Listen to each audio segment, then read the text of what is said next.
மக்கள் அனைவருக்கும் வணக்கம். இந்த கங்குவான ஒரு திரைப்படம் வெளியே வந்திருக்குது. திரை விமர்சனம் சம்பந்தப்பட்டதல்ல. எங்க டீம்ல ஒருத்தன் சூர்யாவுடைய தீவிரமான ரசிகர். அவர் படத்துக்கு போயிட்டு வந்து நொந்து போய் வெக்ஸ் ஆகி மனம் நொந்து கேட்ட கேள்வி என்ன அப்படின்னா, சார் இந்த படத்துக்குலாம் 300 கோடி எப்படி சார் செலவாகுது? ஏன் அந்த கேள்வி அவன் வைக்கிறானா, அவன் பொதுவாக திரைப்படம் சம்பந்தப்பட்ட விஷயத்துல எல்லா விதமான டெக்னாலஜி தேடி படிக்கக்கூடிய ஒரு ஆள். அவனுக்கு இந்த விஎஃப்எக்ஸ் சம்பந்தப்பட்ட விஷயத்தில் கொஞ்சம் கூடுதல் ஆர்வம் உண்டு. அதனால சர்வதேச அளவில் இந்த விஎஃப்எக்ஸ் சார்ந்த பெரும் நிறுவனங்களாக இருக்கக்கூடிய சினிசைட், ஃப்ரேம் ஸ்டோர், இந்த மாதிரி நிறுவனங்களுடைய டெக்னாலஜி என்ன, இதனுடைய விஷயம் என்ன, இதனுடைய வருமானம் என்ன, ஒவ்வொரு நிமிஷத்துக்கும் அவங்களுக்கு ஆகக்கூடிய செலவு என்ன, இதையெல்லாம் தேடி படிக்கக்கூடிய பையன். அவன் ரொம்ப வேதனைப்பட்டு சொன்ன விஷயம் என்ன அப்படின்னா, நிச்சயம் இது 300 கோடிலாம் இருக்க வாய்ப்பே இல்லை சார். இதை பற்றியான விழிப்புணர்வாக நம்ம ஒரு வீடியோ போட்டே ஆகலாம். அதுக்காக தான் இந்த வீடியோ போடுறேன். திரும்ப சொல்கிறேன், சூர்யாவோட ரசிகர் கேட்டுக்கிட்டதுக்காகவோ இல்லை மற்றதுக்காகவோ கிடையாது. இது பொதுவாக தமிழ் சினிமா சம்பந்தப்பட்ட ரசிகர்களுக்கு இருக்க வேண்டிய பொது புத்தியில் இருக்க வேண்டிய ஒரு நியாயமான உண்மை. அது என்னன்னு பார்க்கறதுக்கு முன்னாடி இது சம்பந்தமாக சூர்யா ஒரு வசனம் சொன்னார், அதையும் கேட்டுருங்க. அதுக்கப்புறம் அவர் தயாரிப்பாளர் ஒன்று சொன்னார், அதையும் ஒரு வார்த்தை கேட்டேன்னு வச்சுக்கவேன், சூடாக அதை பற்றி பேசலாம். Any creator, any director in Indian film industry பாய பொளந்து பார்க்க போறாங்க. 1000 crore எதிர்பார்க்கலாம். 2000 crore எதிர்பார்த்துட்டு இருக்கேன். நீங்க என்ன 1000 crore அப்செட் பண்றீங்க? ஐயோ சாரி சார். சூர்யா என்ன சொல்றாரு அப்படின்னா, இந்தியாவே வாயை பொளந்து பார்க்கும் அவரோட படத்தை, இந்த கங்குவா படத்தை. அதுக்கப்புறம் தயாரிப்பாளர் சொன்னா 2000 கோடி அடிக்கும். இதெல்லாம் எப்படி உங்களால பேச முடியுது? அந்த ரசிகருக்கே இவ்வளவு தெரியுதுன்னா, இந்த இண்டஸ்ட்ரியிலே ஒரு 20-25 வருஷமா இருக்கக்கூடிய இந்த நபர்களுக்கு தாங்கள் தயாரித்திருக்கக்கூடிய இந்த திரைப்படம் எப்படி வந்திருக்குன்னு உங்களுக்கு தெரியாமையா இருக்கும். பின்ன எதுக்கு இவங்க மேடையை போட்டு இந்த அளவுக்கு பேச வேண்டியிருக்கு? ஏன்னா ஹைப் கொடுக்கணும், அதாவது எல்லாருக்கும் நம்பிக்கையை உருவாக்கணும்.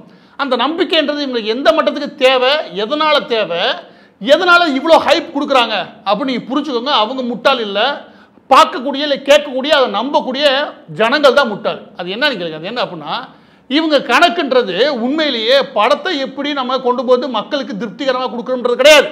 இந்த மாதிரி ஹைப்பை ஏற்றுறது எதனால அப்படின்னா, இவங்களே ஒரு கணக்கு சொன்னாங்க. என்ன அப்படின்னா, நாங்கள் ஆல்ரெடி சவுத் இந்தியா முழுவதும் 2500 தியேட்டரை நாங்கள் லாக் பண்ணிட்டோம்.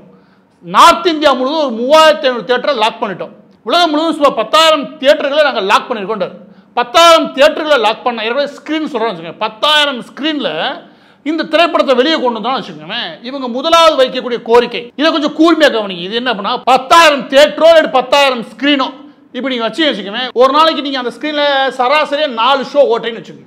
அதில் 200 ரூபா தான் டிக்கெட் வச்சுருக்கீங்கன்னு வச்சுக்கோங்க. அந்த 200 ரூபா டிக்கெட்டில் நீங்கள் படத்தை ரிலீஸ் பண்ணாலே உங்களால் எவ்வளவு ஒரு நாளில் கலெக்ட் பண்ண முடியும்னு நினைக்கிறீங்க?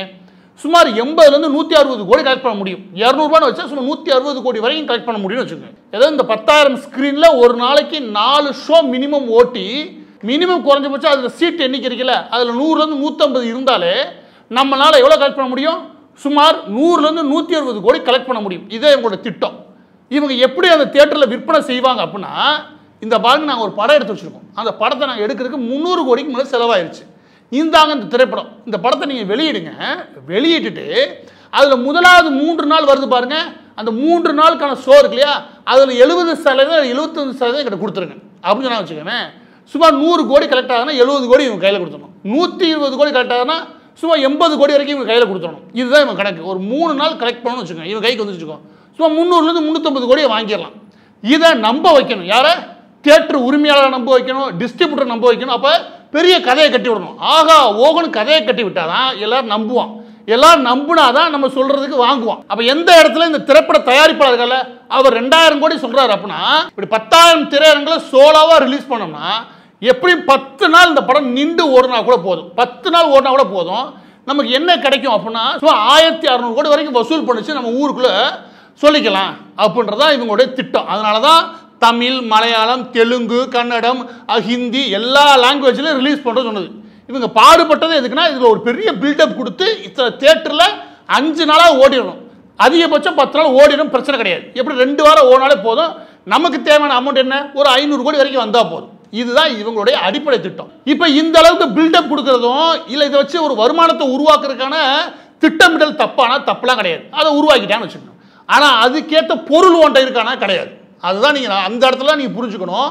இவங்க 500 கோடி சம்பாதிக்க மட்டும் நினைக்கல, ஆனால் எவ்வளவுக்கு 500 கோடி சம்பாதிக்க நினைக்கிறான்றதான் முக்கியம். இந்த இடத்துல சூர்யா போன்ற நபர்களுடைய உண்மையான முகத்தை புரிஞ்சுக்கணும். அது என்ன கேளுங்க, என்னன்னா இவங்க இந்த எடுத்தாங்க இந்த கங்குவா, அந்த திரைப்படத்தினுடைய சம்பளம் யாரு? சூர்யா அவர்களுக்கு சம்பளம் 40 to 50 கோடின்றாங்க. ஆனால் இந்த படம் எடுத்ததே அவர் தான். அந்த திரைப்பட வட்டாரத்தில் எல்லா பேருக்குமே தெரியும், இந்த குறிப்பிட்ட ஞானவேல் ராஜா அப்படின்ற ஸ்டுடியோ கிரீனுடைய தயாரிப்பாளர் இருக்காரு, அவருக்கு வர காசு எல்லாமே சூர்யா கொடுத்து விடுற காசு. எனவே இந்த திரைப்பட கம்பெனி வந்து தன்னுடைய தம்பி கார்த்தியை வச்சு அதிக படம் எடுப்பாங்க. எனவே இவரே இவருக்கு படம் எடுக்கிறார். முதல்ல புரிஞ்சுக்கணும், இவரே இவருக்கு படம் எடுக்கும் போது 50 கோடி செலவு கணக்கு எழுதுறாப்ல. யாரு? தனக்கு சம்பளம் போட்ட மாதிரி. மற்ற நடிகர்கள் மிக முக்கியமானது வில்லன் அண்ட் ஹீரோயின், இந்த 2 பேருக்கு எவ்வளவு போட்டுருக்காரு அப்படின்னா 3 கோடி 3 கோடி. நாங்கள் எடுத்து கணக்கு பார்த்துட்டோம், 3 கோடி 3 கோடி. மற்ற எல்லா நடிகர்களுக்கும் சேர்த்து 2 கோடி கூட கிடையாது, முடிஞ்சு போச்சு. அதுக்கப்புறம் இயக்குனர் இருக்கார் இல்லையா, அவருக்கு 5 கோடி. அதுக்கப்புறம் இசையமைப்பாளர் அவருக்கு ஒரு 2 3. இது எல்லாம் போக நாங்கள் எப்படி கூட்டி கழிச்சாலும் சரி, சூர்யா அவருடைய சம்பளத்தை நீக்கிடுங்க. சூர்யாவுடைய சம்பளம் அவருக்கு அவரே போட்டுக்கிறது, அது போலி கணக்கு, அதை விட்டுருங்க. அதிகபட்சம் செலவாயிருந்தா 30 கோடி கூட சூர்யாவுக்கு செலவாயிருக்காது. 30 கோடி கூட செலவாகாதுன்னு எந்த இடத்துல சொல்றேன் அப்படின்னா, இந்த நடிகர் நடிச்சாங்க இது எல்லாம் சேர்த்தே 10 கோடி தான். மீதம் 20 கோடியில் இவங்க என்ன பண்றாங்க அப்படின்னா, ஒரு 10 கோடிக்கு வெளியிருந்த ஆளு யாரு, விஎஃப்எக்ஸ்ல வேலை பார்ப்பாங்க, பெரும் நிறுவனங்கள் வேலை பார்த்த நபர்கள் இருப்பாங்களே, அவங்கள வர வச்சு அதை செய்ய சொல்றாங்க. இவங்க ஒருவேளை அந்த கிரீன்மேட் ஸ்டூடியோல வச்சு எல்லாத்தையும் எடுத்து அவங்க கொடுத்து இந்த மாதிரி திரைப்படம் வந்து சொன்னா முடிஞ்சு போச்சுங்க. ஒண்ணுமே இல்லை. இதெல்லாம் வேலை பார்க்கறது ஒரு பெரும் கூட்டம் நிறுவனங்கள் இருக்கு.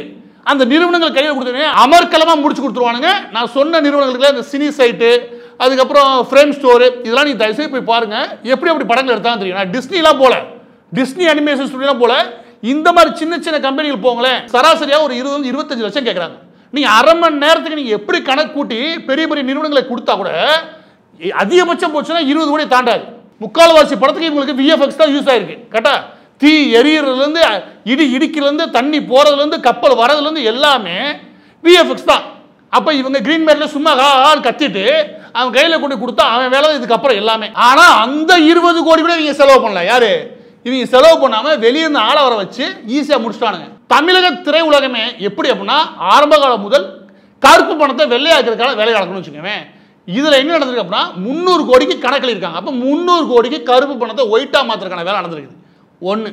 இன்னொரு பக்கத்து 500 கோடிக்கு நம்ம வசூல் பண்ணணும் அப்படின்னு திட்டம் போட்டிருக்கானுங்க. 30 கோடி செலவு பண்ணிட்டு.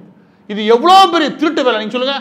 எனக்கு தெரிஞ்சு இது எதுக்கு நேர் நிகரானது அப்படின்னா, 1990களில் லாட்டரி, போலி லாட்டரியை தட்டி வித்தாங்க.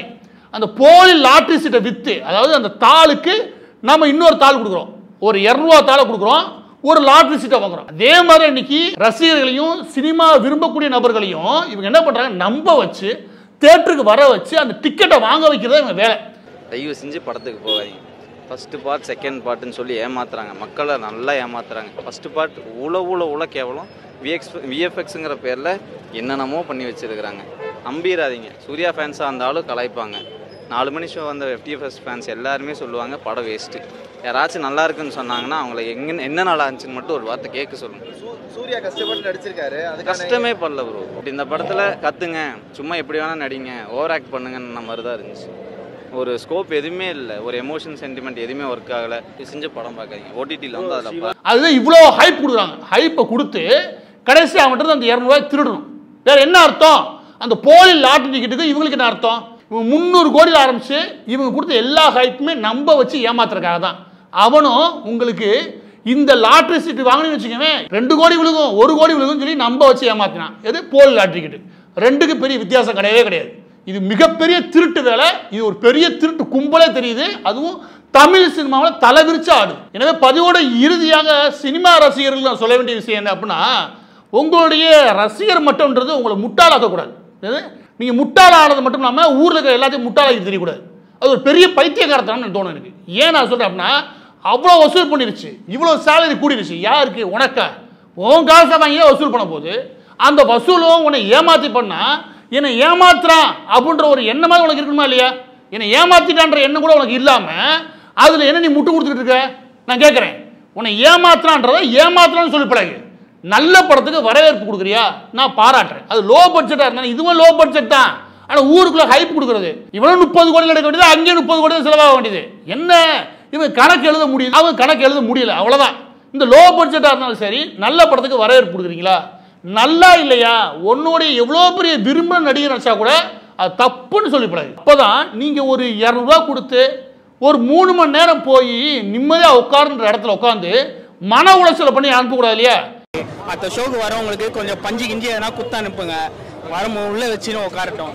ஏன்னா ஒரு 5 நிமிஷம் வந்து அவனுக்கு கத்தாமல் இருந்தாலே அவ்வளோ ரிலாக்ஸ்டாக இருக்குது படம். ஏன்னா அவ்வளோ சவுண்டு படம் ஃபுல்லாக ஆ ஊன்னு கத்திங்கினேங்கிறானுங்க. ஃபர்ஸ்ட் ஆஃப் பெர்ஃபார்மன்ஸ் எப்படி இருக்கு? எதுவுமே ரசிக்க முடியல. கத்துற சவுண்டு காதில் விழுந்து உங்கள் பக்கத்தில் உட்காந்து ஒருத்தன் கத்திக்கினே இருந்தாலும் நீங்கள் எதனா ரசிப்பீங்களா? அந்த மாதிரி தான் இருக்குது இந்த படம். நம்மளுக்கே ஒரு 1000 பிரச்சனை இருக்கும். அந்த பிரச்சனையெல்லாம் விட்டு வந்து இங்கே ரிலாக்ஸ்டாக படம் பார்க்கலாம் பார்த்தா இன்னும் காது வலி இன்னும் பிரச்சனை அதிகமாகுது போல். இந்த படத்தை பார்த்துட்டு வந்தவன் மன உளைச்சல போய் படுத்துட்டேன். அந்த அளவுக்கு ஒரு படம் எடுத்து வச்சுட்டு அது இந்த கூவுனாயினா இவங்க என்னன்னு சொல்றது? எனவே இறுதியாக ஒன்னே ஒன்று சொல்லி முடிக்கிறேன். அது என்னன்னா, நான் அறிவுரை சொல்ல விரும்பல. ஜோதியா அவர்கள், சூர்யா அவருடைய மனைவி ஜோதியா அவர்கள் ஒரு அறிவுரை சொல்லியிருக்காங்க. இந்த மாதிரி வீணா செலவு பண்றதுக்கு 4 ஏழைகளுக்கு உதவுங்க. இந்த மாதிரி படத்துக்கு போறதுக்கு 4 ஏழைகளுக்கு அந்த 200 ரூபாய் கொடுத்துட்டு போயிரு. அவங்க சொன்னபடியே சொல்றேன், நல்லது.